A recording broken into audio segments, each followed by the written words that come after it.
여러분, 지난 시간에는 신앙고백서 11장 의롭다 하심에서 1, 2절을 함께 배우셨고요.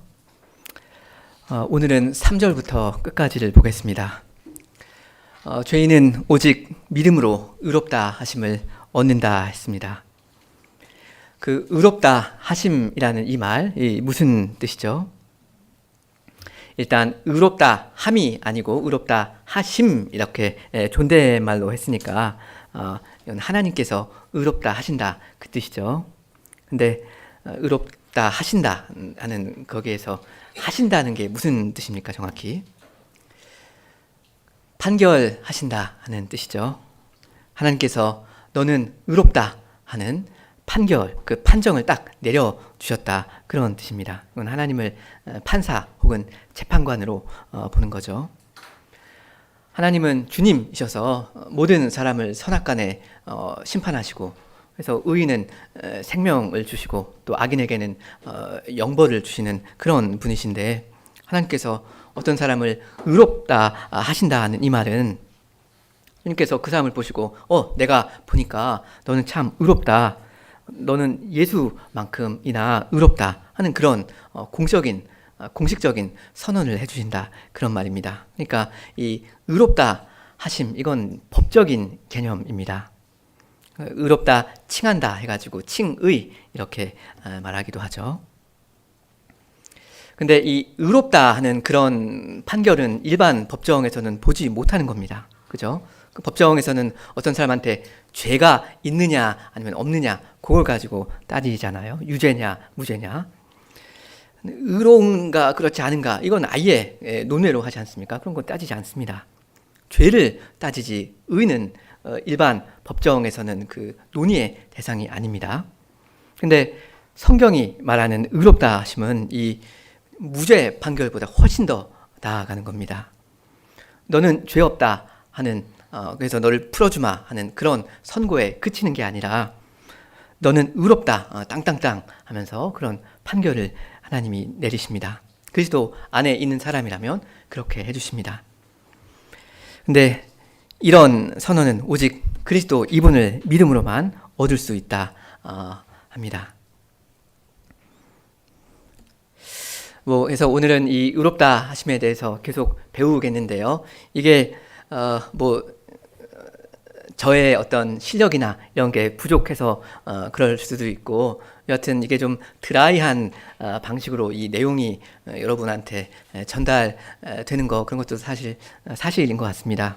근데 사실 이 의롭다 하시는 거 엄청난 은혜라는 거 여러분 알고는 계시죠? 근데 이게 사실은 자다가도 벌떡벌떡 일어나가지고 이 꿈이냐 생시냐, 나 같은 죄인을 의롭다 하시다니 이게 정말 사실이냐 이렇게 그래야 할 일인데, 놀라야 할 일인데, 소식인데, 이게 복음이어야 하는데 이게 우리가 이런 말씀을 들을 때마다 워낙 자주 듣고 그러니까 좀 냉랭하기도 하고 별로 와닿지도 않은 때가 꽤 있는 게 사실인 것 같습니다.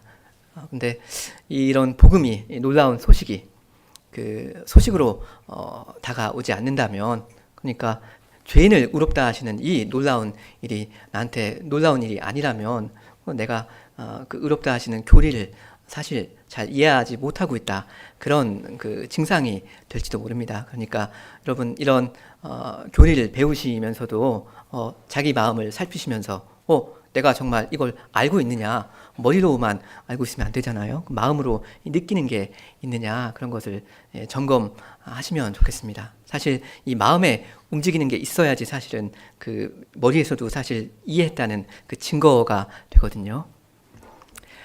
오늘은 3절부터 배우겠는데 먼저 우리 3절을 함께 고백하겠습니다. 3절. 그리스도께서는 그분의 순종하심과 죽으심으로써 이와 같이 의롭다 하심을 받는 모든 사람의 빚을 다 갚으셨고, 그들을 대신하여서 성부의 공의를 정당하게 참으로 충분히 만족시키셨습니다. 그렇지만 성부께서 그리스도를 그들을 위하여 내어주셨고, 그분의 순종과 만족해 하심을 그들 대신으로 받으셨고 이것들을 그들 안에 있는 무엇 때문이 아니라 값없이 행하신 것이므로 그들을 의롭다 하심은 오직 값없이 주시는 은혜입니다. 이로써 하나님의 엄정한 공의와 풍성한 은혜가 모두 죄인을 의롭다 하심에서 영광스럽게 드러나게 하려 하셨습니다. 하나님께서 어떻게 무슨 근거로 죄인을 의롭다 하시는가 그거를 좀 설명하고 있는데 특별히 그리스도께서 하신 일을 거기다 지금 초점을 맞추고 설명하고 있습니다. 먼저 그리스도께서는 평생 하나님의 뜻에 순종하셨고요. 특히 생애 마지막에 십자가에 달리심으로써 모든 택하신 백성의 죄값을 대신 지불하셨습니다. 왜 그렇게 하셨습니까? 사랑하셨기 때문입니다. 그리스도께서 하나님을 사랑하셨기 때문에 그렇게 하신 거고 또 우리 죄인들을 사랑하셨기 때문에 그렇게 하신 겁니다. 이 그리스도께서 하나님을 사랑하셨기에 하나님께서 그리스도야 너는 죽어야 한다 죽어라 하신 이 말씀에 순종하신 거고요. 그리고 우리를 사랑하시기에 그 일을 기꺼이 즐거이 감당하신 겁니다. 기꺼이 죽으신 겁니다. 그래서 이 하나님의 그리스도는 우리의 그리스도이십니다. 영원히 우리를 위하시는 그런 그리스도이십니다. 우리의 대표자, 우리의 중보자시죠. 이분은 자기 백성 전체를 그리고 당연히 그 개개인 각각을 대표하고 대신하셨습니다. 주님은 주님 자신을 위해서 잠시도 살지 않으셨고 하나님을 기쁘시게 하면서 살고 죽으셨습니다. 동시에 우리를 위해 살고 우리를 위해 죽으셨습니다. 과연 그리스도는 하나님 사랑이시고 이웃 사랑이십니다. 주님은 모든 생애에서 특별히 십자가에서 그 율법의 강령이라고 할 수 있는 이 하나님 사랑과 이웃 사랑 이걸 성취하셨습니다. 그러니까 이 하나님은 사랑이시다 하는 이 유명한 이 말씀이요. 이게 성부 하나님께만 적용되는 말은 절대 아니죠. 이 성부 하나님이 사랑이신 만큼 그리스도 그분이 사랑이십니다. 예수님은 사랑의 대상이 되시는 하나님 그리고 사람을 충만히 사랑하셨습니다. 자기 목숨 하나밖에 없는 이 목숨을 갖다가 이 하나님과 사람을 사랑하셨습니다. 하나님과 우리 사이에 계신 이 중보자로서 이 중간에 서서 이 하나님과 우리들을 더 이상 사랑할 수 없을 만큼 그렇게 완전한 사랑을 보이셨습니다. 이게 십자가이죠. 왜 제가 사랑 이야기를 이 칭의에 관련해서 이렇게 말씀드린가 하면 이 칭의가 있고 입양이 있지 않습니까? 뭐 관련되어 있는 것인데 우리가 우리를 양자로 삼으셨다, 우리를 하나님 자녀로 삼아 주셨다 하면 뭔가 푸근한 느낌이 있고 하나님의 사랑이 느껴지고 그러잖아요. 그 따뜻한 주님의 사랑, 이분이 우리의 아버지가 되셨다. 근데 이 칭의, 이 의롭다 하신다는 이 교리를 우리가 생각할 때는 왠지 이게 좀 냉랭하고 사무적인 그런 느낌이 드는 것도 좀 사실인 것 같아요. 이 판사가 다음 하면서 너는 의인이다, 다음 너는 죄인이다, 이렇게 좀 사무적으로 사람을 대하면서 이거다 저거다 뭐 그런 느낌이 좀 드는 것도 사실인 것 같습니다. 근데 이 칭의라는 게 의롭다 하신 게 다른 게 아니라 하나님의 사랑에서 나온 거죠. 그 점을 우리가 계속 생각할 필요가 있습니다. 하나님께서 자기의 독생자를 내어주셨다는 거, 그러니까 의롭다 하시려고 어떤 일을 하셨는가, 그걸 하나님의 사랑을 절대 빼놓고 이야기할 수가 없잖아요. 그러니까 여러분 칭의를 배우실 때도 생각하실 때도 이게 하나님의 사랑이구나, 이걸 계속 느껴가시면 좋겠습니다. 우리 고백서 3절 첫 문장 끝에 보면 그들을 대신하여서 성부의 공의를 정당하게 참으로 충분히 만족시키셨다 하죠. 네, 여러분 여러 번 들어본 이야기인데 이 공의를 만족시켰다. 이게 정확히 무슨 뜻입니까? 이게 무슨 뜻인가 하면 하나님의 공의가 요구하는 그것을 들으셨다. 다 들으셨다. 그런 뜻입니다. 사람이 범죄를 하면 그 사람을 심판하시는 하나님의 공의가 요구하는 게 있습니다. 너 죄졌잖아. 내놔. 줘. 이렇게 달라 하시는 게 있습니다. 그게 뭐죠? 죄값이죠. 죄의 삭신데 목숨입니다. 생명입니다. 죽어야 됩니다. 근데 이걸 주님이 다 대신 지불하셨다 이겁니다. 이게 하나님의 공의를 만족해 하신 겁니다. 공의의 하나님을 만족해 하신 겁니다. 흡족하게 하신 거죠. 근데 우리 예수님께서 어떻게 이 일을 하셨습니까?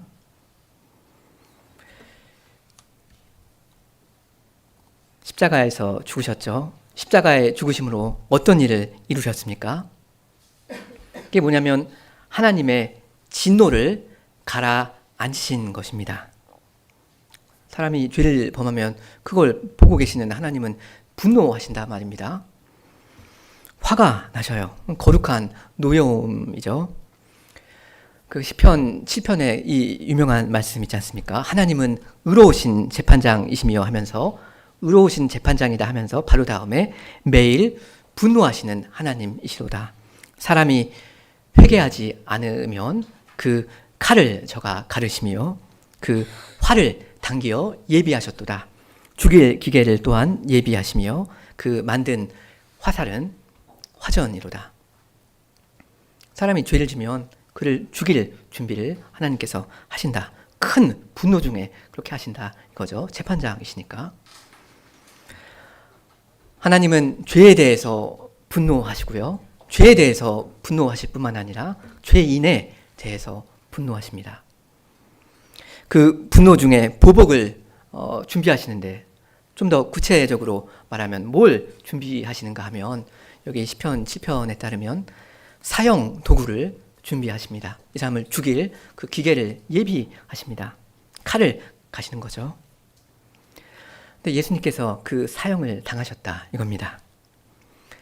우리 주님은 이 사형을 당하심으로 그렇게 하심으로 목숨을 바침으로 하나님의 공의를 만족시키셨습니다. 만족시키셨죠. 50%, 70%만 만족시키신 게 아니라 완전히 만족시키신 겁니다.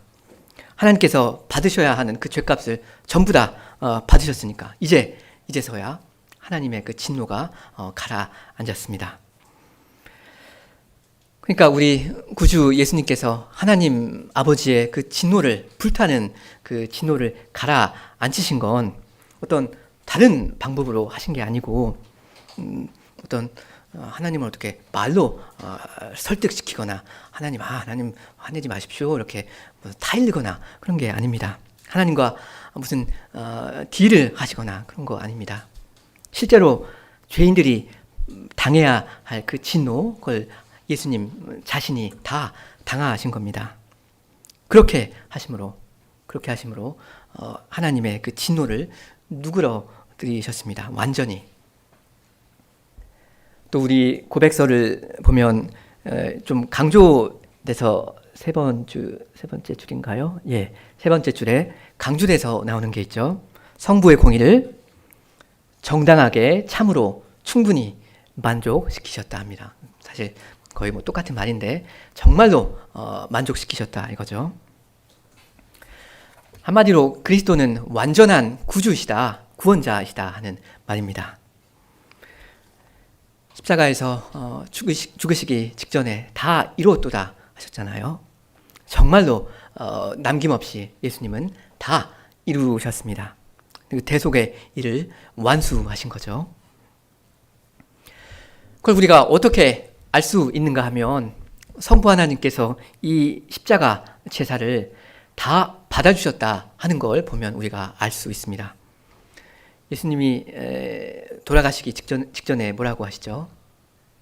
아버지여 내 영혼을 아버지께 부탁하나이다 하시죠. 근데 아버지께서 이 예수님을 받아주십니다. 과연 받아주시고 그분을 의롭다 여기시고 사한날에 다시 일으키시죠. 예수님께서 하나님 아버지께 드린 그 부탁이 있는데 하나님 아버지께서 그걸 들으시고 아니다, 아직은 좀 부족하다, 좀 더 바쳐라, 넌 좀 더 형벌을 받아야 된다, 이렇게 하지 않으셨습니다. 이 단번에 제사를 단번에 받아주셨습니다. 예수님께서 자기의 전부를 다 바치셨더니 바치신 그 전부에 성부 하나님이 충분히 만족을 하신 거예요. 그런데도 그리스도로는 충분하지 않다, 그분 왜 뭔가 다른 게 필요하다, 이렇게 우리가 생각한다면 이건 엄청난 신성모독입니다. 그리스도는 절반의 구주이시다, 혹은 98%의 구주이시다. 그래서 2% 부족하다. 이 2% 부족한 거 나머지를 내가 내 행위로, 내 순종으로 메꿔 드려야 된다. 그래야지 내가 제대로 의롭다 하심을 얻을 수 있다. 이건 아닙니다. 여기서도 고백하지만 우리를 의롭다 하시는 건 오직 값 없이 주시는 은혜이지 않습니까? 값 없다라는 말은 우리한테 값이 없다, 우리가 지불할 값이 없다, 그 뜻이죠. 우리 죄인이 지불해야 할 값이 영원 1원도 없다 하는 말은, 이건 왜 그런가 하면 우리 구주 예수 그리스도께서 이미 그 전부를 이미 다 대납하셨으니까 그런 겁니다. 원래 우리가 지불해야 하는 이 핏값을 예수님이 다 지불하셨는데 그건 다름 아닌 예수님의 목숨 전부였거든요. 예수님이 무엇을 바치셨습니까? 자기 생명 전부를 바치셨잖아요. 그런데도 예수님이 자기 전부를 바치셨다는 걸 뻔히 알면서도 그것 가지고는 부족하다, 이렇게 우리가 조금이라도 생각한다면, 만일 그렇다면 예수님의 그 생명의 가치를 우리가 어느 정도로 여기고 있다는 말입니까? 그리스도 가지고는 충분하지 않고 그분 외에 뭔가 더 필요하다, 이렇게 생각한다면, 그리고 사실 그 2% 부족한 그 부분을 메꿀 수 있는 그 적임자는 바로 나다, 이렇게 생각한다면 그건 정말 자기를 모르는 일이고 그리스도를 모르는 일입니다. 그리스도가 미처 바치지 못한 그것을 내가 메꾸겠다, 자기를 모르는 거고 그리스도를 모르니까 그런 생각을 하는 겁니다. 신성모독입니다. 네, 문제는 우리가 늘 이런 생각에 젖어서 산다 하는 거죠. 사실 우리가 다 그렇게 생각하는 부분이 없지 않아 있습니다. 참 희한합니다. 매일같이 신성모독을 하면서 산다 하는 건데 결국엔 그리스도를 우리가 잘 모른다, 이거입니다. 그리스도 그분이 누군지를 알면 이런 생각은 못하거든요. 우리는 자기를 과대평가하고 이 주님을 과소평가하는 그런 걸 참 잘 하는 것 같습니다.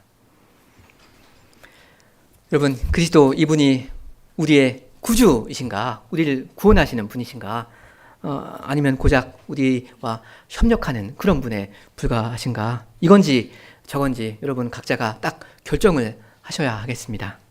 그리고 그리스도를 믿으셔야 합니다.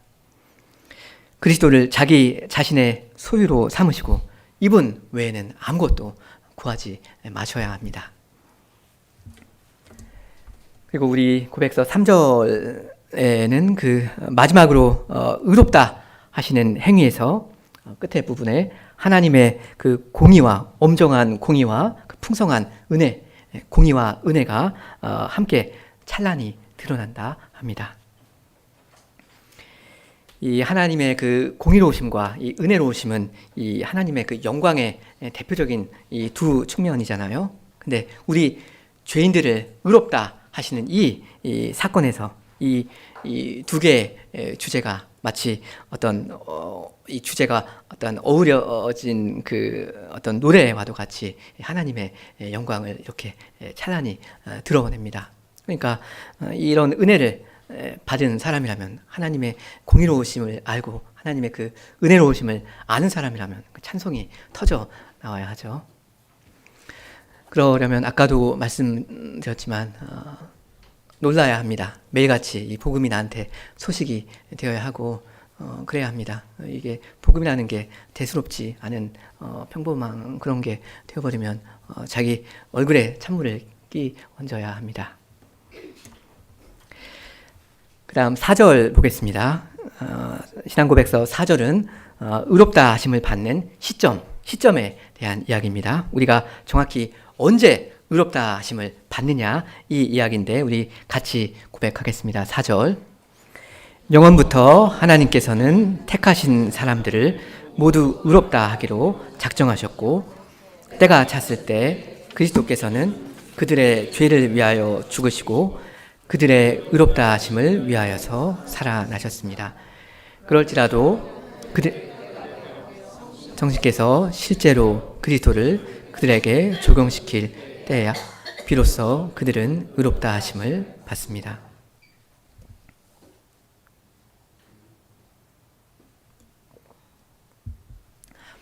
하나님께서는 그 영혼 중에 예정하신 사람들을 부르시고, 이 부르신 이 사람들을 의롭다 하시잖아요. 하나님의 예정이라는 건 그 영원 전에, 영원 중에 일어나는 행위고, 이 사람을 부르시고 그리고 그를 의롭다 하시는 그 일은 하나님 바깥에서 일어난다 할 수 있을 겁니다. 예정은 하나님 안에서, 이 의롭다 하시는 이 일은 하나님 바깥에서 일어나는 일이라 할 겁니다. 그 부르심 혹은 그 의롭다 하심, 이거는 역사 안에서, 그러니까 우리가 살고 있는 이 시간 속에서 어떤 한 시점에 일어나는 그런 일이죠. 그 삼위일체 하나님께서 영혼 가운데 작정하실 때, 그때 성부께서 성자를 그리스도로 세우시고, 그리고 성자께서 이 그리스도로서 그 직분을 행하실 거다, 우리의 죄를 담당하실 거다, 이걸 이 삼위간에 협의를 하셨죠. 작정을 하셨습니다. 에베소서 1장을 우리 같이 좀 보면 좋겠습니다. 에베소서 1장 4, 5절입니다.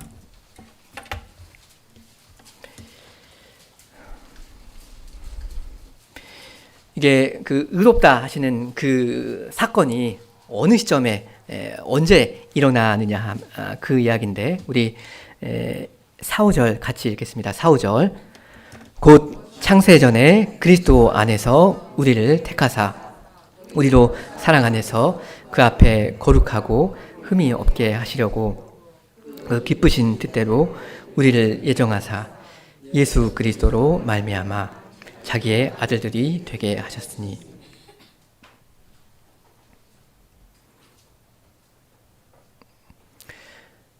그리스도께서 작정된 그 일을 이루시려고 이 세상에 오셨고요. 그리고 성신께서 이 그리스도께서 이루어 놓으신 그 구속을 각자의 사람한테 적용하십니다. 우리의 80년 인생이라고 할 수 있는 이 평생의 어떤 한 시점에 이 성신께서 복음의 말씀으로 역사하시고요. 그래서 우리를 부르시고요. 우리가 복음의 말씀을 귀로 듣고 또 마음으로 믿음으로써 그때 그리스도 안에서 우리가 의롭다 하심을 얻는 것입니다. 그러니까 땅땅땅 하는 그 소리는 영혼 중에 들리는 그런 소리가 아니라 우리의 일생의 어떤 시점, 우리가 회심하는 그 시점에 땅땅땅 울리면서 그 의롭다 하시는 판결이 계속 유지되는 그런 것입니다. 그러니까 처음에 그 땅땅땅 의롭다 하시는 그 선언은 시간 속에서 들리는 그런 일입니다. 이게 정답입니다. 근데 어떤 신학자들은 이 의롭다 하시는 그 땅땅땅 소리를 영혼전에 놓습니다. 하나님께서 영혼 가운데서 작정하시면서 그리스도 안에서 선택하신 이 사람들을 그 영혼 가운데 이미 의롭다고 선언하셨다. 땅땅땅 망치 소리는 그 영혼 중에 들린 거다. 이렇게 말을 하는 겁니다. 이 개혁자들 중에서도 이렇게 주장하시는 분들이 있는데, 이런 주장이 어떤 면에서는 상당히 좀 매력적이고 좀 멋있게 들리는 것도 좀 사실입니다. 일단 영원전에 우리 택자들을 이미 의롭다 하고 선언하셨다. 다 이게 정해두셨고 그때부터 우리는 의로웠다. 이렇게 하니까 이게 뭔가 굉장히 위로가 되고 참 은혜롭고 뭐 그렇게 들리잖아요. 뭔가 영원 중에 하셨다. 이렇게 하니까 하나님의 주권을 아주 높이는 그런 느낌도 들고요. 근데 문제는 성경이 이런 식으로 그 의롭다 하심을 이야기하지 않는다는 사실입니다. 성경이 항상 그 의롭다 하심과 결부시켜서 이렇게 연결시켜서 이야기하는 게 뭐죠? 어떻게 의롭다함을 얻습니까? 믿음이죠. 믿어 의롭다 하심을 얻는다. 특히 바울 서신에 보면 엄청나게 많이 나옵니다. 그러니까 사람이 의롭다 하심을 얻는 그 시점은 복음을 들은 그 사람이 그리스도를 믿은 그 처음 시점부터다. 이렇게 말하는 게 옳을 겁니다. 그러니까 이런 걸 보면 이 교리와 신학이라는 건 철저히 성경의 그 말씀을 그대로 차분하게 따라가는 게 좋을 겁니다. 성경이 어떤 것을 어떤 사상을 지지하지도 않는데도 어떤 멋있는 우아한 논리를 앞세워서 좀 앞서가는 그런 말을 하고 선언을 해버리고 그런 건 조심해야 합니다. 그 다음 5절 보겠습니다. 신앙고백서 5절은 의롭다 하심과 회개 뭐 이렇게 제목을 붙일 수도 있을 것 같습니다. 그 회개가 핵심인데요. 같이 고백하겠습니다. 5절 하나님께서는 의롭다 하심을 받은 사람의 죄를 계속 용서해 주십니다. 그리고 그들은 의롭다 하신 지위에서 결코 떨어질 수 없지만 죄를 범할 경우에는 하나님의 부성적인 진노 아래에 떨어질 수 있습니다. 그때 그들이 자기를 낮추고 자기의 죄를 고백하고 용서를 구하고 믿음과 회개를 새롭게 할 때까지는 하나님 얼굴빛을 다시 볼 수 없습니다.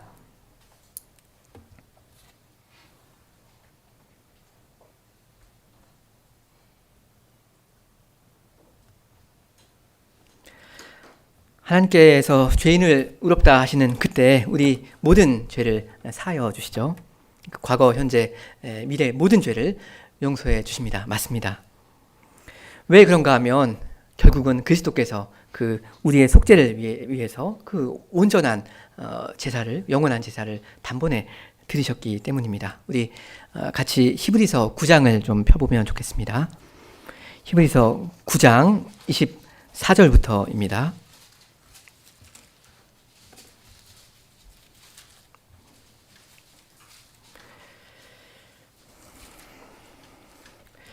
제가 9장 24절부터 읽겠습니다. 그리스도께서는 참것의 그림자인 손으로 만든 성소에 들어가지 아니하시고 바로 하늘에 들어가사 이제 우리를 위하여 하나님 앞에 나타나시고 대제사장이 해마다 다른 것의 피로써 성소에 들어가는 것 같이 자주 자기를 드리려고 아니하실지니 그리하면 그가 세상을 창조한 때부터 자주 고난을 받았어야 할 것이로되 이제 자기를 단번에 제물로 드려 죄를 없이 하려고 세상 끝에 나타나셨느니라.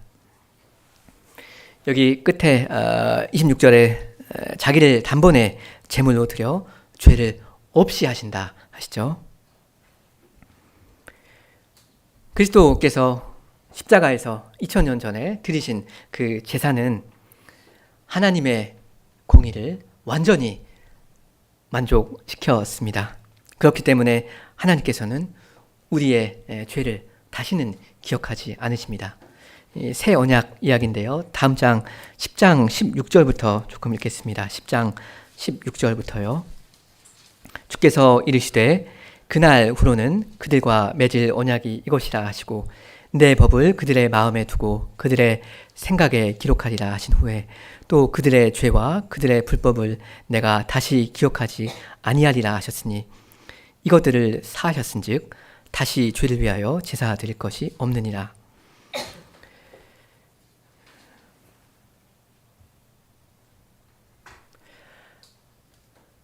만일 여러분께서 예수님을 믿으셔서 의롭다 하심을 이미 얻으셨다면 장차 마지막 날에 있을 그 큰 심판, 그 두려운 날에 하나님의 그 심판대에서도 역시 의롭다 인정하심을 받을 겁니다. 한번 의롭다 하심을 받은 사람이 나중에 가서는 정죄를 받고 이런 일은 절대 없습니다.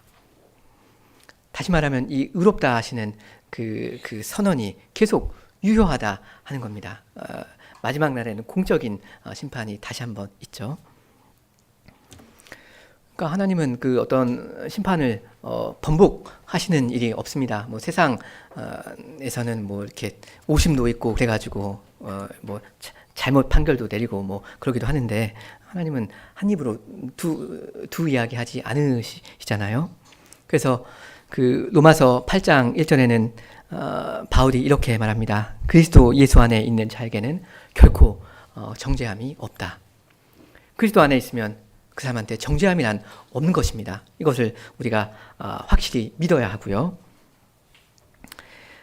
다시 말하면 한번 하나님의 자녀가 되었으면 영원히 하나님의 자녀가 되었다. 하나님의 자녀 삼아준 사람을 하나님이 너 이제 내 자녀 아니야 이렇게 내치시는 경우는 없다 하는 겁니다. 이걸 우리가 조금도 의심하지 않고 믿어야 하는데요.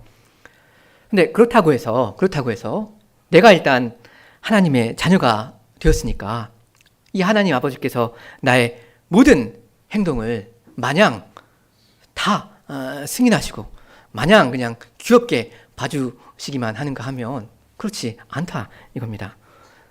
우리가 하는 모든 이 행동이 다 우리한테도 귀엽기만 합니까? 그렇지 않잖아요. 그러니까 법적인 이 문제는 말끔하게 해결이 되어서 나는 이제 100% 의롭다. 그리스도의 의로우신 만큼 나도 의롭다 하는 이 선언을 받았고 100% 하나님의 자녀가 되었지만 그걸 절대 죽었다 깨어나도 잃을 수가 없지만 여전히 이 실시간에 이 관계 문제가 있는 것입니다. 부자 간의 관계라 할까요? 여러분도 이제 부모님이 계시면 그 여전히 부자 관계 혹은 뭐 부녀 관계 이렇게 부모와 관계가 있을 텐데 늘 관계가 성립되고 뭐 누가 자녀 아니라 합니까? 누가 내 부모님 아니라 합니까? 맞는데 관계가 좀 껄끄러울 때가 있잖아요. 뭔가 좀 어색하고 좀 뭐 이렇게 불편한 그런 때가 있지 않습니까? 우리와 하나님 사이에 오는 것은 결국 죄입니다. 우리가 범죄할 때 하나님께서는 우리가 스스로 겸비하여서 죄를 고백하고 용서를 구하고 참된 회개에 이를 때까지 자기의 그 환한 얼굴빛을 비추지 않으십니다. 부성적 진노다 하는 겁니다. 아버지로서의 진노인 거죠. 그러니까 심판자로서의 진노. 그러니까 너는 좀 벌을 더 받아야 돼. 그런 진노가 아니라 아버지로서의 진노가 실시간으로는 있을 수 있다는 거죠. 이걸 우리가 사람이라면 때때로 느끼지 않습니까? 이게 주로는 양심의 가책의 형태로 우리한테 올 겁니다. 죄를 범하고 이것을 내가 고백하지 않고 있을 때 여전히 남아있는 그 석연치 않은 것이 내 마음에 있잖아요. 하나님의 진노가 남아있는 것입니다. 부성적 진노. 그럴 때 어떻게 해야 하는지 우리 이미 다 알고 있습니다. 회개해야 합니다. 고백해야 하죠. 이미 의롭다 하심을 받은 자도 회개해야 합니다. 난 뭐 이미 다 의롭다 하시는 그 선언 받아놨는데 하면서 버티고 앉아 있으면 안 됩니다. 자기를 납작하게 하나님 아버지 앞에 낮추고 용서를 구해야 합니다. 그래서 사도 요한은 요한일서 1장 9절에서 이렇게 말합니다. 만일 우리가 우리 죄를 자백하면 그는 미쁘시고 의로우사 우리 죄를 사하시며 우리를 모든 불의에서 깨끗하게 하실 것이요 합니다. 이런 말씀이 있으니까 여러분 얼마든지 하나님 앞에 아무리 작아 보이는 죄라도 수시로 고백을 하시면서 기도하시면서 사셔야 하겠습니다. 사실은 참으로 회개할 수 있는 사람, 자기 죄를 얼마든지 껄끄름 어색한 것 없이 고백할 수 있는 사람은 구원받은 사람밖에 없거든요. 우리밖에 없습니다. 의롭다함을 받지 않은 사람은 회개도 못합니다. 회개할 수 있는 게 은혜니까 여러분 그 은혜를 항상 누리시면 좋겠습니다. 마지막으로 6절입니다. 구약 백성의 의롭다 하심 이야기인데 우리 같이 고백하겠습니다. 6절. 구약 시대에 신자를 의롭다 하시는 일은 그 모든 점에서 신약 시대 신자를 의롭다 하시는 일과 완전히 동일하였습니다. 바울 사도가 로마서 4장에서 이 진리를 고백하는데 우리 아까 읽은 부분인데 좀 찾아와 보겠습니다. 로마서 4장 1절부터입니다.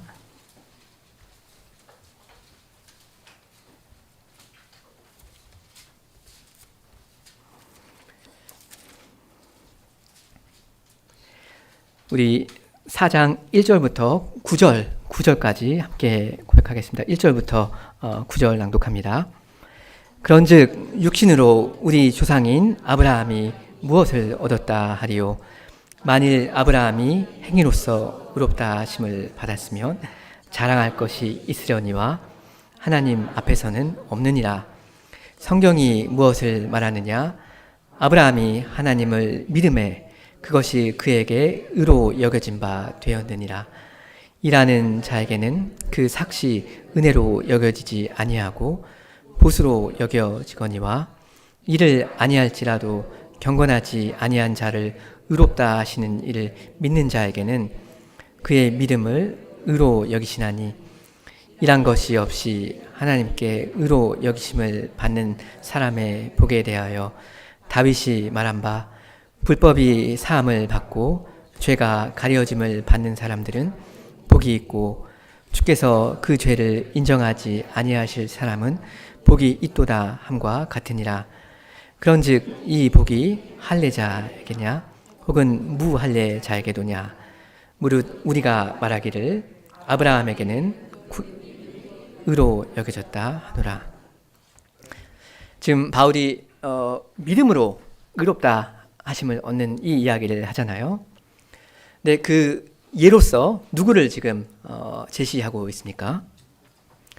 지금 어떤 신약의 어떤 사람을 예로 제시하고 있습니까? 우리 위대한 신약 백성들은 믿음으로 의롭다 하심을 받는 반면에, 그러니까 우리는 참 은혜 시대에 살고 있는 반면에 그때 과거의 구약 백성들은 이 사람들은 율법을 지킴으로써 의롭다 하심을 얻었다, 이런 식으로 이야기를 하지 않죠. 지금 구약 백성 아브라함과 다윗을 이 이신칭의 예로 들고 있잖아요. 그 3절이나 6절, 3절부터 6절 보시면 나오죠. 아브라함, 그리고 3절에, 그리고 6절에 다윗. 11절에 가서는, 그리고 11절에 가서는 아브라함이 무할례자로서 믿는 모든 자의 조상이 되어 그들도 의로 여기심을 얻게 하려 하셨다 합니다. 그러니까 아브라함, 이 구약 백성이 먼저 의롭다 하심을 믿음으로써 받았고요. 우리 신약 백성도 똑같이 이 믿음의 조상 아브라함과 똑같은 방식으로, 그러니까 믿음으로써 의롭다 하심을 받습니다. 이건 20절 이하에서도 마찬가지인데 이 부분 건너뛰겠습니다. 그러니까 이 구주가 한 분이시고 이 구약과 신약의 백성은 결국 한 민족, 한 백성입니다. 똑같이 구약 백성이나 우리 신약 백성이나 똑같이 죄인들이었고 본질적으로 똑같은 방식으로 이 구원을 받습니다. 그리스도를 믿음으로써 그렇게 됩니다. 차이가 있다면 그리스도께서 성취하실 그 구속을 누리느냐, 아니면 성취하신 그 구속을 우리 신약 백성이 누리느냐, 이런 차이가 있겠습니다. 근데 결국 그리스도의 구속을 누리는 건 똑같습니다. 그러니까 달리 말하면 그 어떤 사람도 그리스도를 받아 누리는 것 이외에 그렇게 하지 않고서도 의롭다 하심을 받을 재간은 없는 겁니다. 그러니까 그리스도를 우리가 받는다는 게 엄청난 선물이죠. 그리고 의롭다 하심이라는 이 큰 복은 사실 우리가 그리스도 안에서 받는 한 측면에 불과합니다. 그러니까 그리스도가 어떤 분이신가, 이걸 우리가 더 깨달아가고 묵상하고 하면 좋겠습니다. 함께 기도하시겠습니다.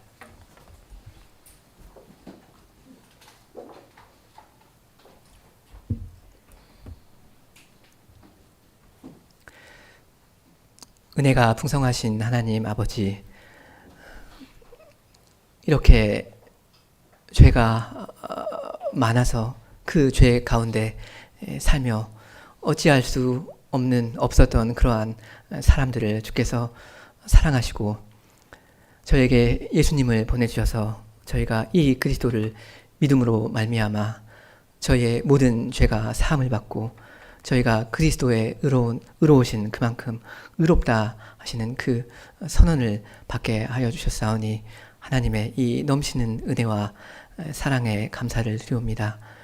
주님, 저희에게 주께서 선물로 주신 이 그리스도를 저희가 더욱 알아가기를 원하옵니다. 원컨대 주께서 그리스도를 저희의 마음 가운데 더욱 밝혀주시고 이 그리스도를 알아가는 기쁨이 더욱더 깊어질 수 있도록 하여 주시옵소서. 예수님의 이름으로 기도합니다. 아멘.